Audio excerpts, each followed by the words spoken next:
L'actualité en bref, c'est tout d'abord le son de la marche de la 2e DB qui a marqué la fin des commémorations ce dimanche du 78e anniversaire de la bataille de Dompierre et de la Libération.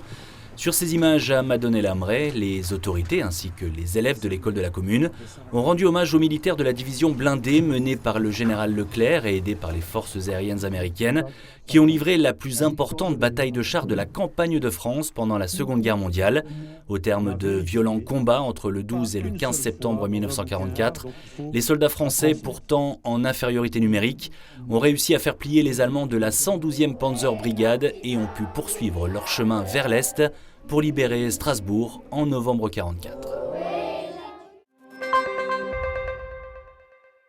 Il a accueilli plus de 7000 personnes au Salon de l'Agriculture et il est désormais en tournée dans une trentaine de villes en France. Le camion de la campagne L'Aventure du Vivant est arrivé à Épinal ce lundi après-midi, installé devant la Chambre d'Agriculture des Vosges, avec à son bord un simulateur de conduite, des lunettes de réalité virtuelle ainsi que des animateurs pour présenter les métiers de la terre, de la nature, du végétal, de la forêt et du bois. Il y restera jusqu'à mercredi avec, en marge et dans les locaux de la Chambre, un forum porté par les 8 établissements de l'enseignement agricole du département. 200 collégiens y sont notamment attendus pour découvrir une filière qui recrute.